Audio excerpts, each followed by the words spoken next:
Let's discuss that with our regular commentators, Fionnuala O'Connor and Alex Kane, and the Deputy Editor of the Slugger O'Toole website, David MacCann. Welcome to all of you. Let me just start with you, first of all. Fionnuala, how do you sum up the challenge that faces, in particular, the Alliance Party in this election? Because it's the one party that's refused to go down the road of pacts where the other parties clearly have, the other pro-Remain parties have. Well, if it's to fall the way Naomi Long clearly has made herself believe it's going to fall, they've got to replicate the surge in all over the place. They've got to overcome the numbers. She at one point talked about it being clear from the political analysis.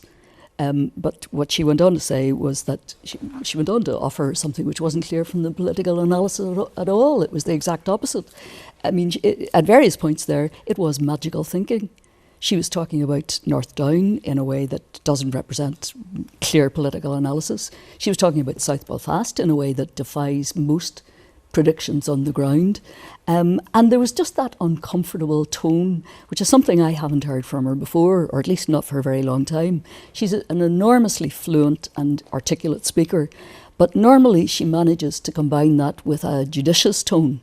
There was something a bit sharp and hard and hectoring of the other parties, and it came right down at the end to that flat accusation for the Sinn Féin and the SDLP. I don't think that was a good sound.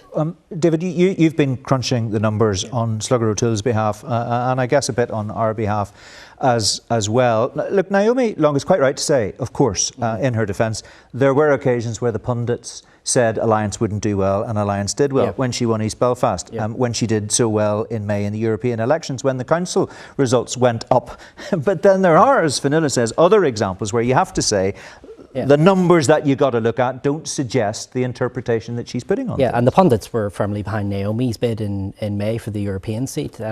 It's important to also note in terms of the numbers, if you go back to 2017 when we had an Assembly election in March, Alliance did very, very well. They got over 9% of the vote.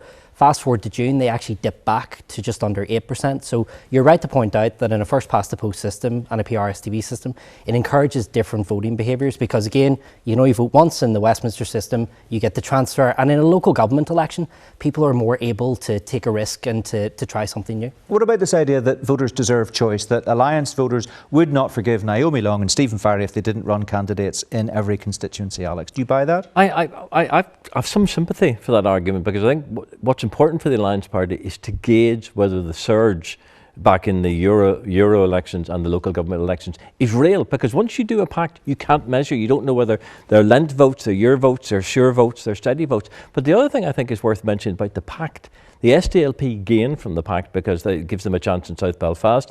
Sinn Féin gain from the pact because it gives them a chance in North Belfast. I can't think of one seat where the other parties could have said as part of the pact that you now have a huge chance of winning that seat, Alliance. So I'm not quite sure how they would have benefited from a pact at this point. Is that maybe the motivation for this, that there is no quid pro quo for Alliance anywhere? Maybe East Belfast, but apart from that, where? Well, I think it is this principle that she talks about, and that's something that Alliance has mostly consistently voiced over the years.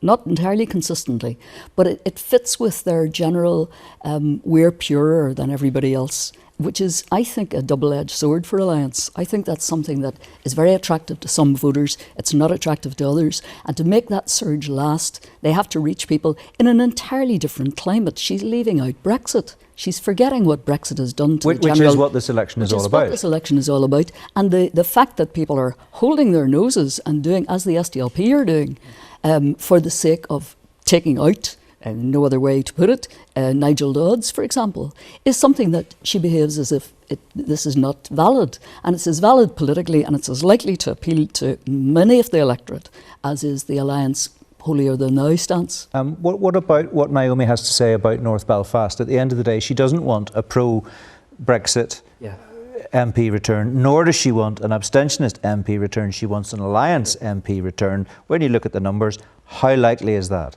John Finucane is more than 20 points ahead of the Alliance Party. I mean, North Belfast is a contest between Sinn Féin and the DUP.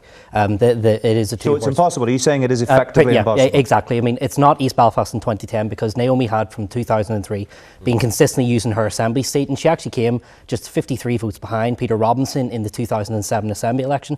There's been nothing like that in North Belfast. What about South Belfast? South Belfast, I think, Naomi made a great point during the Europeans. Forward momentum is what wins elections. The SDLP and Alliance were going to be jockeying for that position to make it a clear race with Emma Pengelly. With the Greens' endorsement, who are also part of this, and Sinn Féin pulling out, the forward momentum is behind Claire Hanna at this point, and you would have to assume that now that she is the main contender up against Emma Pengelly. So when you see what's happening as far as pacts with the other parties are concerned in Northern Ireland, Alex, and when you look at what's happening between some of the key parties across the water, and I referenced what Joe Swinson said today, it is very interesting how parties have opted to go down that road because of the uniqueness of this particular electoral battle. It's like nothing else we've really seen in a generation and maybe more. No, that's true, but I think of those, that three-party pact you're seeing in parts of England and Wales, it's because each of the three parties concerned, the pact gives them a chance that they probably wouldn't otherwise have had. It's not simply that it's a pro-Remain vote or pact, it's because their individual parties will actually gain seats, and I think this is the problem for the Alliance Party. I cannot see any